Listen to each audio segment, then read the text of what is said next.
Приветствую! Сегодня представляю на обзор две аудиокассеты от корейского предприятия Gold Star. Компакт-кассеты для магнитофонов фирма начала выпускать на рынок лишь в 1986 году, поэтому модельный ряд у нее очень скромный и ограничен 3 десятками экземпляров. В первый год вышли кассеты с лентой первого типа HP, HD, HR и HZ. Вот в какой очередности назвал, так и рос класс используемой магнитной ленты. Самые доступные были и, наверное, остаются в наши дни модели HP и HD. Также были выпущены одна модель с лентой второго типа CRX и одна с металлической лентой MTX. И этот модельный ряд поменялся только в начале 1990-х, когда на рынке Европы и США вышли кассеты с лентами первого типа Поп-концерт, лайв-концерт, CD Gallery 1 и с лентой второго типа Symphonic Rock и CD Gallery 2, пока еще под брендом Gold Star. Уточню, что в модельный ряд конкретно для рынка США, например, были добавлены кассеты FE X1 в 1990 году, Pro CD One в 1991 году, а в 1992 году вышли модели DJ для Японии и Европы, DR и SF с лентами первого типа. И все это уже были так называемые стекляшки. А с 1997 года, после того, как компания объединилась с Lucky Chemical и стала именоваться Lucky Gold Star, кассеты выпускались под аббревиатурой LG. В моей коллекции с тех самых 1990-х хранятся уже записанные кассеты 1986 года HD90, 1991 года Super CRX90, несколько кассет 1993 года с бюджетной лентой HP90.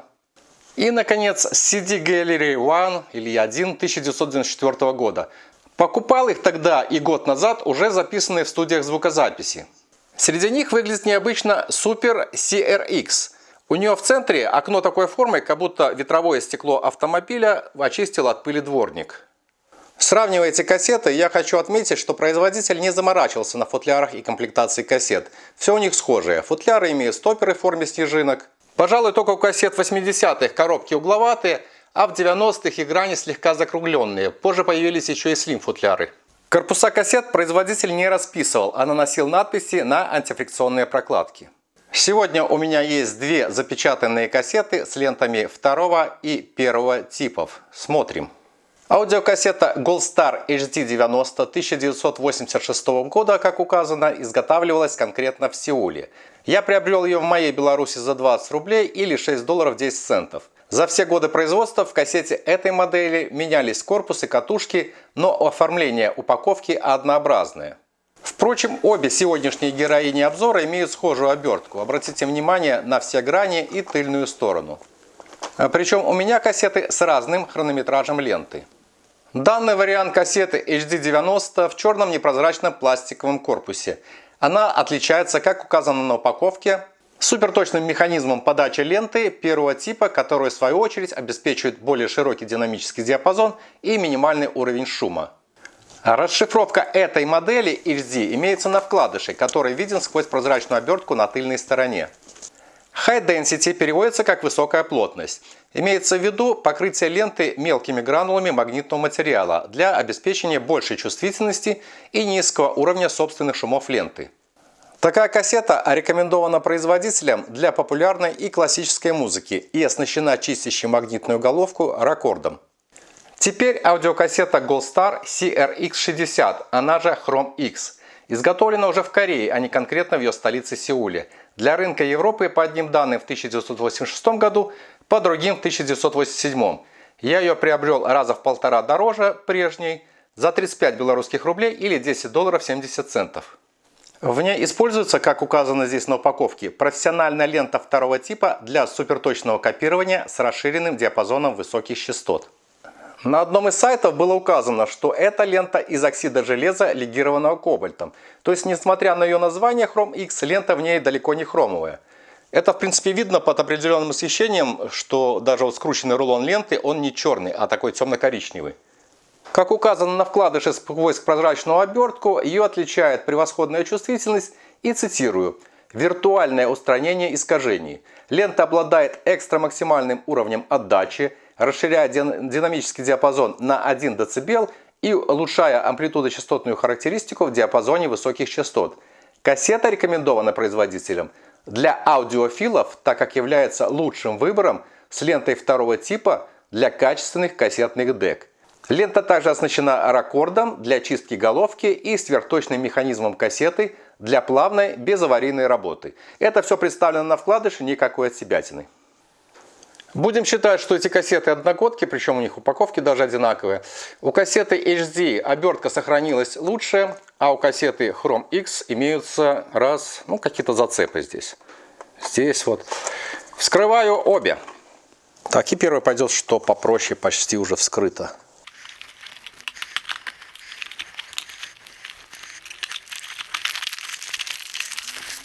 Одна готова.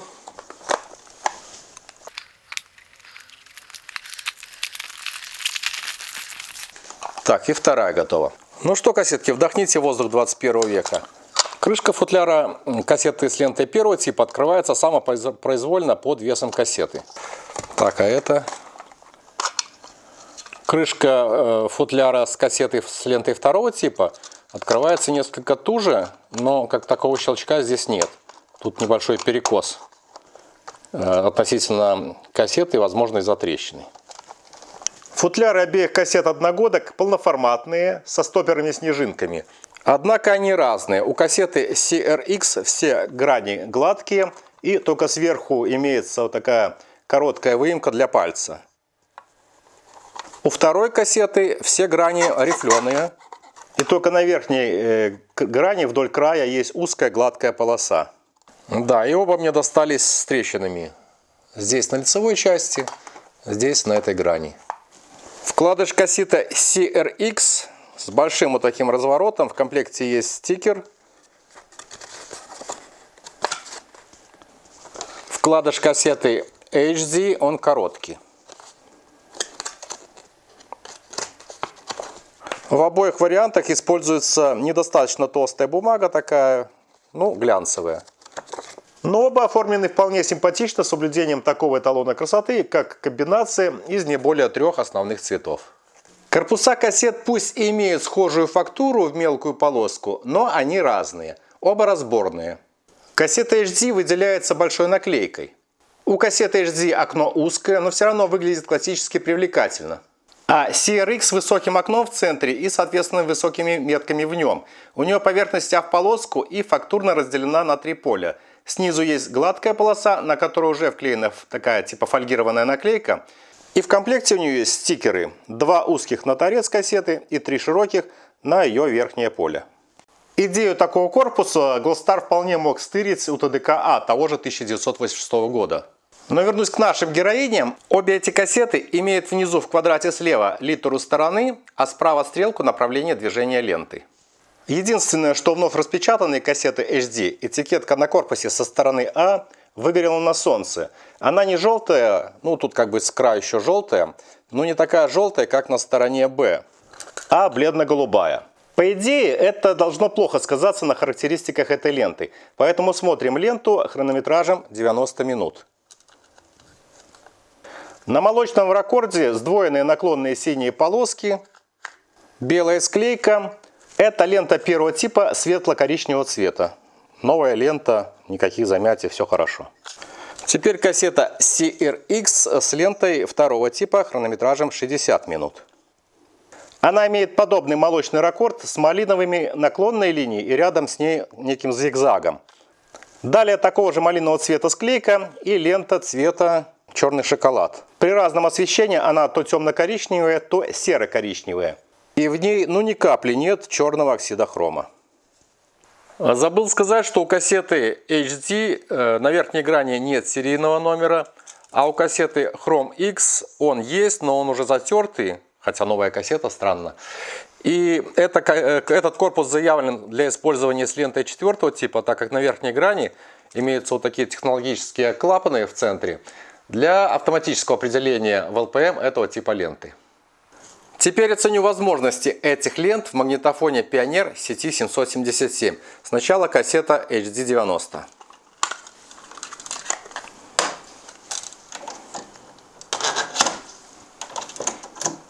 Перемотка. Перемотка достаточно тихая.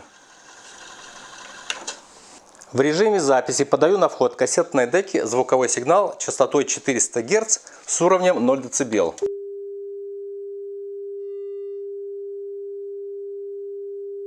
Запись.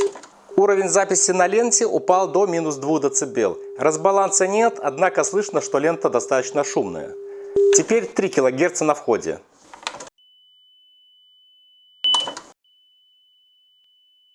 На ленте наблюдаю разбаланс. Левый канал минус 2 дБ, правый канал минус 4 дБ. Теперь калибрую тракт записи под эту ленту с помощью системы автоматической калибровки BLE.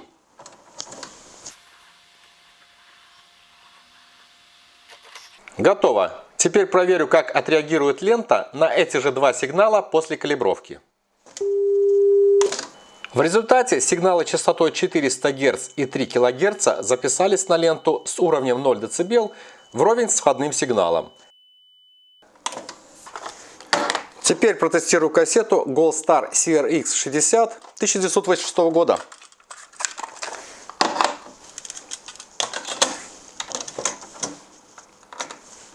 Перемотка. По шумам перемотка схожая. Повторяю эксперимент для этой кассеты. 400 Гц на входе. Уровень 0 дБ. Запись. При записи на эту ленту наблюдаю падение уровня до минус 2 дБ. Изменил частоту входящего сигнала на 3 кГц.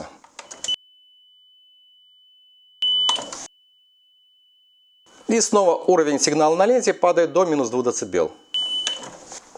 Теперь автоматическая калибровка тракта записи под эту ленту системой BLE.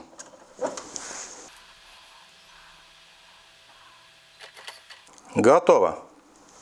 После калибровки уровни обоих каналов выросли с минус 2 дБ до нуля для сигнала частотой 400 Гц. Однако при записи сигнала частотой 3 кГц имеется разбаланс ориентировочно в 1 дБ, который мне не удалось выровнять ручкой уровня записи. При этом записанный звук генератора неравномерный, и это явно слышно. Ну и в конце, по традиции, послушаем запись на обеих кассетах какого-то музыкального материала.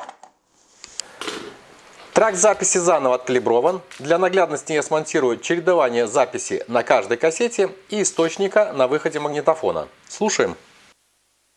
All of the snow in this winterland used to look so pretty, now making me moody. In the deep woods alone with my fields, spent too much time thinking, in the end you would be with me. Maybe I'm just getting it now. Time I took a little time out. Demons really catching up. I mean, what if there's no meaning? No, my heart is slowly bleeding. You said we still got today. Trust me, that right now is all that matters. No, nothing lasts forever. Is this just a winter stage? I'm so bitch. Not getting over it.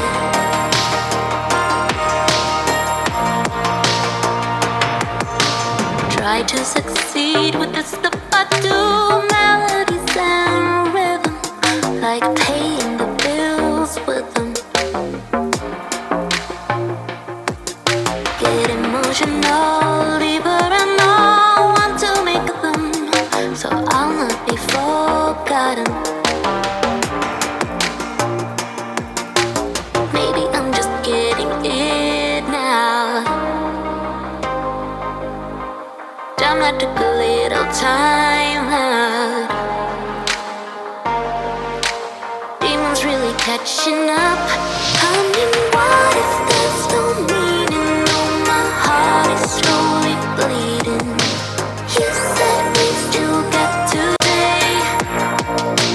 Trust me, that right now is all that matters. No, nothing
Мне вот интересно, что производитель закладывал в характеристики той или иной кассеты.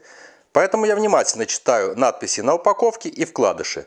Напомню, что кассета с лентой первого типа HD рекомендована для качественной записи классической и поп-музыки с низким уровнем собственных шумов, а кассета с лентой второго типа Chrome X заявлена как профессиональная лента для точного копирования с высоким уровнем отдачи. Скажите, те, кто считает себя аудиофилом, каково качество записи на эту ленту, сделанное на вашей качественной кассетной деке? Напишите комментарий. Я же послушал запись через акустическую систему, сравнивая с цифровым источником. На мой слух, запись на ленте первого типа HD звучит ярче, чем на ленте второго типа CRX. Возможно, шума больше, но не настолько, чтобы активировать систему Dolby. Но высокие частоты на ней звучат выразительнее и ближе к цифровому источнику. На сегодняшний день при выборе между двумя этими кассетами я бы купил дешевую Goldstar HD90.